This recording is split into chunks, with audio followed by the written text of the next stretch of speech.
I imagine you've found yourself being anxious about something, deciding, I'm going to avoid that. And then over time, your anxiety gets worse and worse. So, this cycle is called the avoidance anxiety cycle, and it is a cycle. Let's briefly walk through this cycle. You have an event that you know is going to make you anxious. So, all you need is the thought of that event. Having that thought generates all that anxiety response in your body. Your body's immediately pumping out adrenaline, cortisol, your muscles get tight, your heart rate goes up, all because of the thought. You don't like the feeling, you blame the feeling on the event. We do this naturally. So this is not, I'm not in any way being critical here. Instead of saying, oh, this is because of how I'm thinking about it, or this is because of how my body responds to these kind of things, it's immediately blamed on that event. So, if that event is causing it, what's the most logical thing to do? Avoid it. Don't go. Avoid the event, right? So, I'm going to really explain to you in this video why it makes it worse so you can truly understand why it's making it worse. And then I'm also going to help you with what you can do about it. So that cycle makes perfect sense. The problem is we end up avoiding things that really don't help us in our lives. But even worse, we are making our anxiety worse because the second we make that decision to avoid it, we might have some anxiety. Ugh, do I go? Do I not go? Do I do the thing? Do I not do the thing? How do I get out of it? We might go through that whole period of anxiety. But once we actually make the decision to avoid, whew, it's reinforcing. Our anxiety drops. That relaxation response almost, it's not even necessarily like relaxation, but it is relaxing. It's taking you from an anxiety level of this, let's say down to here. That is training your brain that that's the correct response. But it's also telling your old brain, it's telling your emotional brain that, yeah, that event, that is definitely something that's very scary. It's definitely something we have to avoid. And then we avoid more and more. And basically, our inner mammal, we could call it like our inner puppy, right? If you think about the level of understanding of a puppy, that's sort of your mammalian brain. That's sort of that automatic response part of your brain that gets trained very easily with a treat or punishment in the moment. There's no sort of long-term thinking there, right? There's no like, okay, I have to suffer this kind of pain in order to get to that goal. No, it's immediate. So that physiological relaxation response at the moment of avoiding teaches that inner puppy, oh yeah, that's a really scary thing, and avoiding it makes us feel better. I'm going to avoid it. Now, your higher level thinking might kick in and be like, yeah, Barbara, you just can't keep avoiding giving speeches, getting on camera if you have this kind of job, right? Or going to parties or whatever it is that you're avoiding. Your higher level brain might think like, yeah, I can't keep doing this. So you might be beating yourself up and causing yourself different pain, but that inner puppy has relaxed.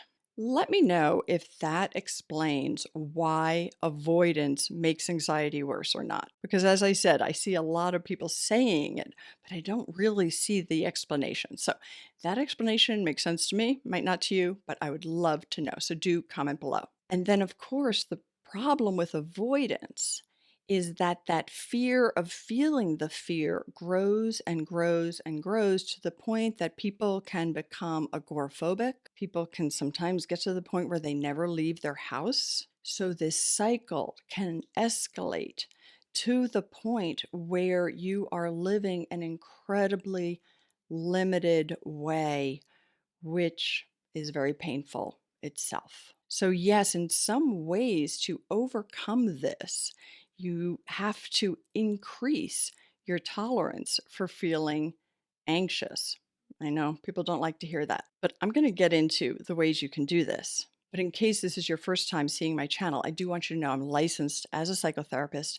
I had a private practice for about 20 years before I decided to start this channel, try to bring information around the world about these topics so people can live more joyful lives. So if you support what I'm doing, you're willing to hit that subscribe button, and if you like this video, give it a like. I'd really appreciate it. All right, what can you do about it? So, this concept of increasing your tolerance for anxiety, that will be needed to break this cycle of avoidance. And recognizing that that momentary relief that you get when you avoid is really like having a momentary treat that long term is gonna not be good for you and cause more pain. Without sort of a recognition of that, it's very hard to break through avoidance. Now, with this avoidance cycle, right? With the way that you are training your inner puppy, you are actually training your inner puppy. You are creating pathways in your brain that begin to make these responses automatic to the point where you almost feel like you don't have a choice. So, doing some of this work does actually require you to rewire your brain. And I do have a free webinar on that. I'll put the link below. I'll mention it a little bit later today, but it's really a matter of beginning to engage in practices that help your synapses fire differently, right? Help the synapse that fires when you hear about that event. We want it to be a little more willing to dance with the synapse that might actually be like, okay, I can tolerate this anxiety and not immediately dance with that old partner of avoidance. So, exposure therapy is a very, very effective technique for people who can hang with it. Exposure therapy is extremely effective for phobias, agoraphobia, OCD, many different types of anxiety that have a cycle of either avoidance or compulsive behaviors. Exposure therapy works great for those who can stick with it. The problem with exposure therapy is that there's about a 50% dropout rate because people can't tolerate that increased anxiety that you need to tolerate to experience the exposure. So don't give up hope here. There are other things you can do that will help you increase that tolerance.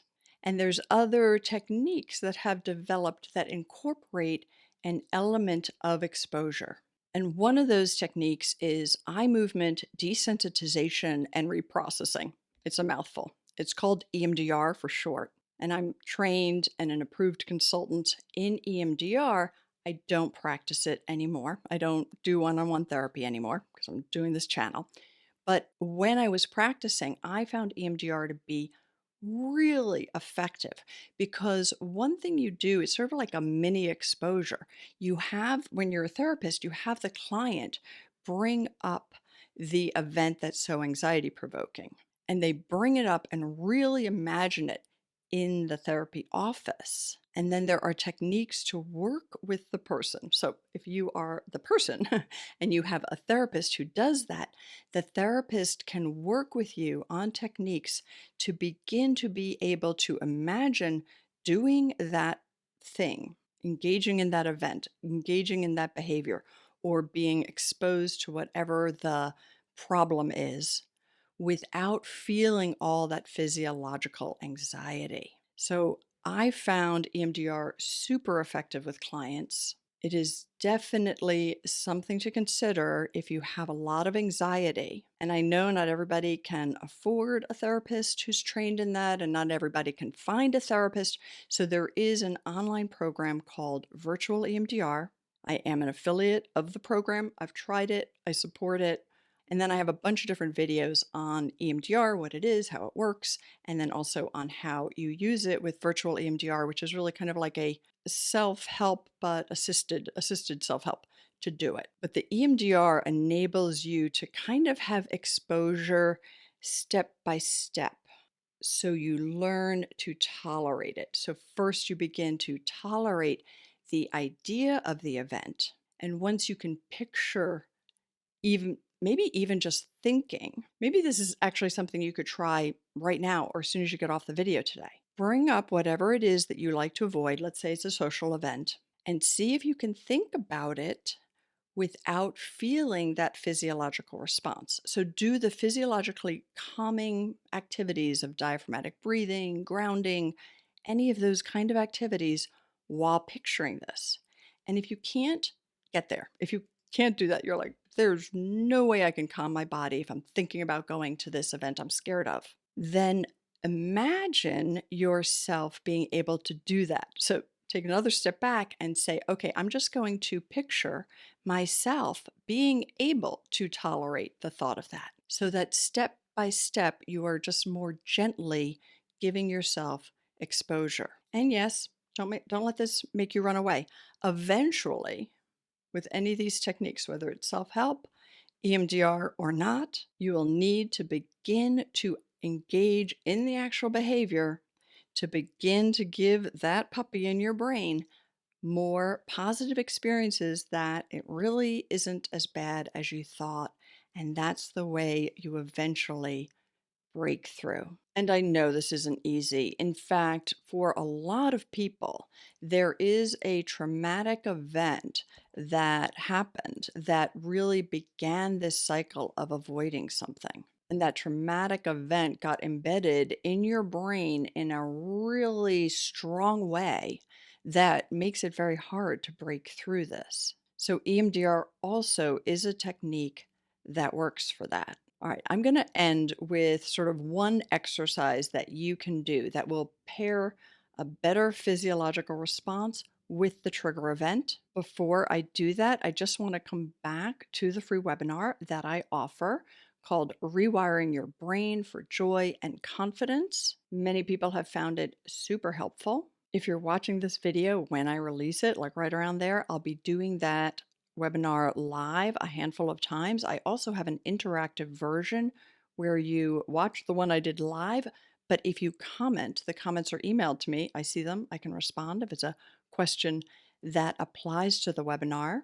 And I'm also working on a pre recorded version that will be a little bit quicker and will be on my website. So, three options for that webinar, depending when you are watching this video. And you can find the link in the description to this video or on my website, awakenjoy.life. So, for an exercise that you can immediately incorporate into your day, I like to bring in the concept of like being a good parent to yourself. Like, what would a good parent help you do? A good parent, right? And I know many of us don't feel we had them, and there may not be all that many around, but in any case, if you imagine what a good parent would do, a good parent would physiologically help you calm down when you think about that event. So, being a good parent to yourself could mean bringing up the event and then doing those things to physiologically calm yourself so that over time you can tie a different physiological response to the thought of that event. Let me know if that made sense. And we don't want to tie this physiological positive response with self criticism. So let's say, for example, that you avoid a particular street or road or whatever where maybe you had an accident, something happened, you avoid that place. Now, even thinking the thought that you might have to go there brings up that anxiety response. So, to reparent yourself would be to kind of help yourself think about going there while doing the deep breathing, but not lecturing yourself. No lecture of you shouldn't feel that way. Oh, this is ridiculous. None of that. That's not positive. That's not going to give that puppy the positive reinforcement it needs when that trigger comes up. So it's compassionate. It's, yeah, I understand.